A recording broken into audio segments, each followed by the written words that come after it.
नमस्कार, आप देख रहे हैं नेक्स्ट 9 न्यूज और मैं हूं आपके साथ दिनेश कुमार। जैसे जैसे 2024 के लोकसभा चुनाव नजदीक आते जा रहे हैं, वैसे वैसे महाराष्ट्र के सीएम एकनाथ शिंदे की मुश्किलें बढ़ती नजर आ रही हैं।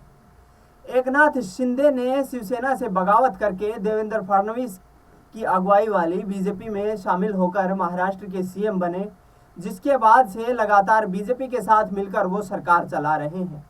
2024 के लोकसभा चुनाव में क्या शिंदे का साथ बीजेपी देगी या नहीं, इस बात के कुछ आधिकारिक घोषणा अभी तक नहीं हो पाई है और ये बात भविष्य के गर्भ में छुपी हुई है। क्या एकनाथ शिंदे और बीजेपी मिलकर 2024 के लोकसभा चुनाव में चुनाव लड़ेंगी? बहरहाल यदि बात की जाए कि पिछले दिनों महाराष्ट्र में मराठा आरक्षण की मांग उग्र हुई।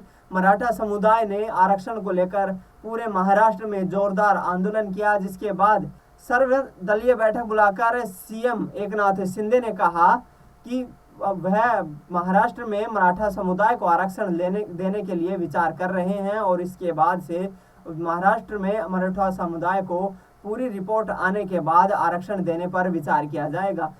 आपको बता दें कि महाराष्ट्र में मराठा समुदाय की आबादी लगभग 32% है और बीजेपी और शिवसेना के लिहाज से देखा जाए तो मराठा आरक्षण इनका वोट बैंक माना जाता रहा है। मराठा समुदाय की बात की जाए तो मराठा समुदाय की तरफ से बीजेपी और शिवसेना लगातार महाराष्ट्र की सत्ता में आती रही है। अब मराठाओं को आरक्षण देने की बात आई तो एकनाथ शिंदे ने जरूर अपने अधिकारियों से बात की और उसके बाद उन्होंने कहा कि हम इसको कानूनी अमली जामा पहनाने पर विचार कर रहे हैं। इसी बीच मराठा आरक्षण की आग में घी डालते हुए कांग्रेस, शिवसेना और एनसीपी ने भी अपना समर्थन मराठाओं को दिया। मराठा आरक्षण की बात करते हुए महाविकास आघाड़ी गठबंधन ने कहा कि जैसे ही महाराष्ट्र में महाविकास आघाड़ी गठबंधन की सरकार बनती है, हम मराठाओं को उनका संवैधानिक आरक्षण का अधिकार देंगे।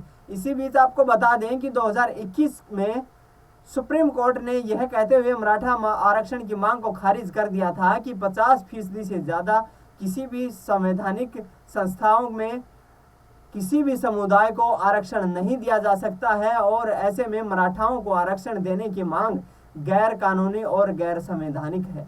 तो ऐसे में अब 2024 के लोकसभा चुनाव में क्या एकनाथ शिंदे पर बीजेपी दबाव बनाएगी और क्या एकनाथ शिंदे एक बार फिर से महाराष्ट्र की सत्ता से बेदखल हो जाएंगे?